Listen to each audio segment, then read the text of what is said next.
Pemerintah Kabupaten Aceh Tenggara bersama Forum Koordinasi Pimpinan Daerah Porkopimda menggelar zikir dan doa bersama serta tausiah di Masjid Agung At-Taqwa, Jumat 21 Juni 2024. PJ Bupati Aceh Tenggara Dr. Ande Syakir MSI mengatakan, zikir dan doa bersama yang disertai dengan tausiah dilaksanakan sebagai pembuka rangkaian kegiatan peringatan Hari Ulang Tahun Kabupaten Aceh Tenggara ke-50 tahun yang digelar sejak 21 Juni hingga 7 Juli 2024. Melalui kegiatan ini diharapkan dapat semakin menambah berkah dan keridhaan terhadap seluruh masyarakat, sehingga Aceh Tenggara semakin lebih baik ke depan. Sekaligus suksesnya Pekan Olahraga Nasional ke-21 dan terselenggaranya Pilkada Aceh Tenggara yang damai.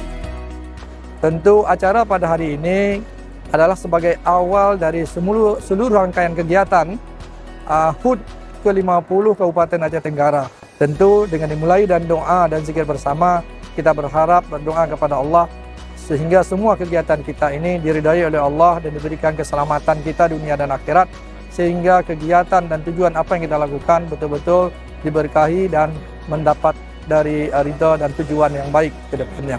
Yang kedua, tahapan agenda kita dalam tahun ini di Aceh Tenggara yaitu salah satu kita dipercayakan menjadi venue PON Arung Jeram. Nah, ini dari 10 kabupaten kota di Aceh, termasuk di dalamnya Aceh Tenggara. Tentu kita berharap dari seluruh komponen masyarakat dapat mempersiapkan diri mendukung kelancaran tahapan ini dan menjadi tuan rumah yang baik bagi tamu-tamu kita yang berada di luar. Selain menggelar zikir, doa, dan tausiah, Jumat 21 Juni 2024 pemerintah Kabupaten Aceh Tenggara melalui Dinas Syariat Islam juga melaksanakan safari Jumat dan safari Maghrib ke desa terpencil yang juga disertai dengan peningkatan kualitas dakwah dan imam masjid.